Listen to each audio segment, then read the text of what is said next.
Welcome to మహా news. నేను మహాలక్ష్మి. రాజకీయం ఓ చదరంగం. ఇందులో ఎన్నో పావులు నేతల చుట్టూ ఉంటూ నిత్యం ఆటని ఆడిస్తూ ఉంటాయి. రాజకీయం ఆమె ఒంటికి లేకపోయినా ఇంట్లో మాత్రం ఉంది. ఆమె రెబల్ లీడర్ కాదు, ఉన్నతమైన భావాలు కలిగిన ఓ మహిళ. ఓ సీఎంకి కూతురిగా, మరో సీఎంకి భార్యగా ఎంతో హుందాతనాన్ని ప్రదర్శిస్తుంటారామె. ఆమె మరెవరో కాదు, నారా భువనేశ్వరి.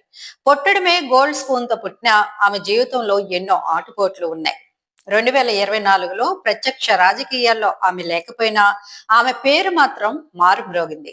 ఎలా అనుకుంటున్నారా? ఆ వివరాలు మీకోసం. ఏపీలో 2024 మరికొద్ది రోజుల్లో ముగియనుంది. ఈ ఏడాది ఎవరికి ఏమిచ్చింది, ఎవరికి హైలైట్ అయింది, ఎవరికి జలకిచ్చింది అన్నది చూసుకుంటే ఒక పేరు చెప్పుకోవాల్సిందే. అదే నారా భువనేశ్వర్.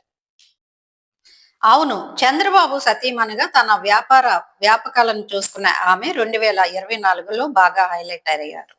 తన భర్తకు తోడుగా జనంలోకి వచ్చారు. నిజానికి ఆమె 2023 సెప్టెంబర్ 9న స్కిల్ డెవలప్మెంట్ స్కామ్ కేసులో చంద్రబాబుని అరెస్టు చేసినప్పుడే ప్రజల్లోకి వచ్చారు. కాగా అదే ఏడాది చంద్రబాబు రిలీజ్ అయిన సంగతి తెలిసిందే. ఆ తర్వాత భువనేశ్వరి జనంతో మమేకం అవుతూనే 2024లోకి ఎంటర్ అయ్యారు. 2024లో జరిగిన ఎన్నికల్లో టీడీపీ నాయకత్వంలోని కూటమి ఘన విజయం సాధించిన సంగతి తెలిసిందే. ఈ విషయంలో నారా భువనేశ్వరి పాత్ర కూడా చాలానే ఉందని చెప్పాల్సి ఉంది. ఆమె మహిళలతో నిర్వహించిన సభలు, ఆమె జనాలతో మమేకమైన తీరు, ఆమె చేసిన ప్రకటనలు, టీడీపీ గురించి, చంద్రబాబు గురించి ఆమె చేసిన ప్రచారం అన్ని కూడా మే నెలలో జరిగిన ఏపీ అసెంబ్లీ అలాగే పార్లమెంట్ ఎన్నికల్లో టీడీపీ కూటమిని విజయ తీరాలకు చేర్చడంతో ఎంతో ముఖ్య పాత్రని పోషించాయి. ఇక టీడీపీ కూటమి ప్రభుత్వం ప్రమాణ స్వీకారానికి ఆమె వచ్చినప్పుడు రెట్టింపు ఆనందాన్ని పొందారు. ఒకవైపు భర్త చంద్రబాబు 4వసారి ముఖ్యమంత్రిగా ప్రమాణం చేస్తుంటే, మరోవైపు కుమారుడు నారా లోకేష్ రెండవసారి మంత్రిగా బాధ్యతలు చేపట్టారు. ఆ విధంగా ఈ రెండు అనుభూతులను ఆమె నిండుగా పొందిన వారుగా 2024 తెలుగు పాలిటిక్స్ లో హైలైట్ అయ్యారు నారా భువనేశ్వరి. ఏపీలో టీడీపీ కూటమి అధికారంలోకి వచ్చినా ఆమె తన వంతుగా జనంలోకి వస్తూనే ఉన్నారు. ప్రత్యేకించి చంద్రబాబు ప్రాతినిధ్యం వహిస్తున్న కుప్పం నియోజకవర్గంలో ఆమె తరచూ పర్యటిస్తున్నారు.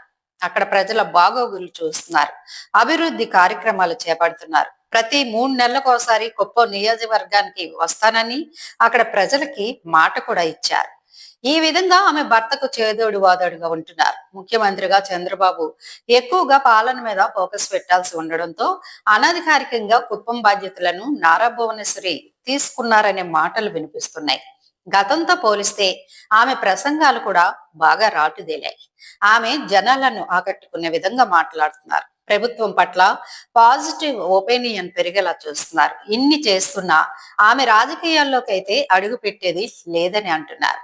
అయితే ఆమె ప్రభావం మాత్రం 2024లో ఏపీ రాజకీయాల మీద బాగానే పడింది.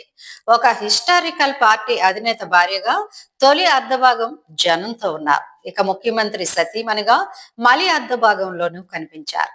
ఆ విధంగా ఏపీలో ఏ పార్టీ అధినేత సతీమణి చేయని విధంగా ఆమె జనంలో ఉంటూ ప్రజా జీవితంలో మమేకమవుతున్నారు నారా భువనేశ్వరి.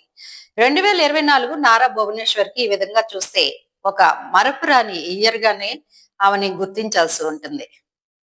మా వీడియోస్ కనుక మీకు నచ్చినట్లయితే లైక్ చేయండి, షేర్ చేయండి, సబ్స్క్రైబ్ చేయండి.